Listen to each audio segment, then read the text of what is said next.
Subscribe చేసేటప్పుడు పక్కనే ఉన్న గంట సింబల్ ను నొక్కి యాక్టివేట్ చేసుకోండి. ఆల్రెడీ సబ్స్క్రైబ్ చేసిన వాళ్ళు కూడా దయచేసి బెల్ బటన్ ను యాక్టివేట్ చేసుకోండి. మన దేశంలోనే కాదు, నేడు ప్రపంచ దేశాలన్నింటిలోనూ పెట్రోల్, డీజిల్ వంటి ఇంధన వనరుల సమస్య ఆయా దేశాలను ఇబ్బందులకు గురిచేస్తోంది. ఇక మన దేశంలో వాటి గురించి ప్రత్యేకంగా చెప్పాల్సిన పనిలేదు. ఎందుకంటే ఏటా రోడ్ల మీదకు వస్తున్న వాహనాల సంఖ్య ఇబ్బడి ముబ్బడిగా పెరుగుతూనే ఉంది. దీంతో పెరుగుతున్న వాహనాల సంఖ్యకు అనుగుణంగా ఇంధనం సరఫరా చేయడం కష్టంగా మారుతోంది. అందుకే వాటి ధరలు కూడా ఎప్పటికప్పుడు పెరుగుతూ ఉన్నాయి. అంతేకాదు, పెరుగుతున్న వాహనాల సంఖ్యతోనే కాలుష్యం కూడా తీవ్రతరమవుతోంది.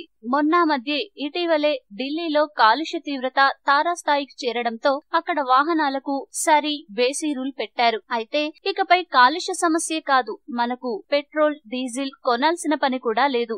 అవును, మీరు విన్నది నిజమే. అలాంటి వాహనాలు త్వరలో రానున్నాయి. మరి పెట్రోల్, డీజిల్ లేకపోతే వాహనాలు ఎలా నడుస్తాయి అనేగా మీ డౌట్? ఏమీ లేదండి. అవి లేకపోయినా కరెంట్ ఉందిగా. అవును, అదే, దాంతోనే వాహనాలు నడుస్తాయి. విద్యుత్తో నడిచే వాహనాలను 2030 వరకు పూర్తి స్థాయిలో అందుబాటులోకి తేనున్నారు. దీంతో ఆ సంవత్సరం వచ్చేసరికి పెట్రోల్, డీజిల్ తో నడిచే వాహనాలను పూర్తిగా రోడ్లపైకి రాకుండా చేయాలని కేంద్ర ప్రభుత్వం భావిస్తోంది. ఈ క్రమంలో ఎలక్ట్రిక్ వాహనాలను తయారు చేసే కంపెనీలకు ప్రభుత్వం రాయితీలు కూడా ఇచ్చేందుకు సిద్ధమవుతోంది.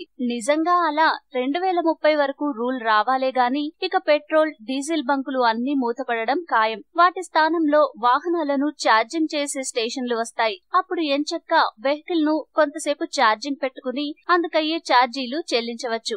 ఎలాగూ అవి పెట్రోల్, డీజిల్ అంత రేటు ఉండవులేండి, చాలా తక్కువగానే ఉంటాయి కనుక వాటి గురించి ఇబ్బంది పడాల్సిన పనిలేదు. దీంతో పెద్ద ఎత్తున రవాణా ఖర్చులు తగ్గడమే కాదు, అన్ని వస్తువుల ధరలు తగ్గుతాయి. సాధారణ ప్రజలకు పెట్రోల్, డీజిల్ భారం ఉండదు. అవి లేకపోవడంతో కాలుష్యం కూడా తగ్గుతుంది. ఫలితంగా పర్యావరణం రక్షింపబడుతుంది. ఏది ఏమైనా ఈ ఐడియా చాలా బాగుంది కదా. అది ఎంత త్వరగా అమలైతే అంత బెటర్.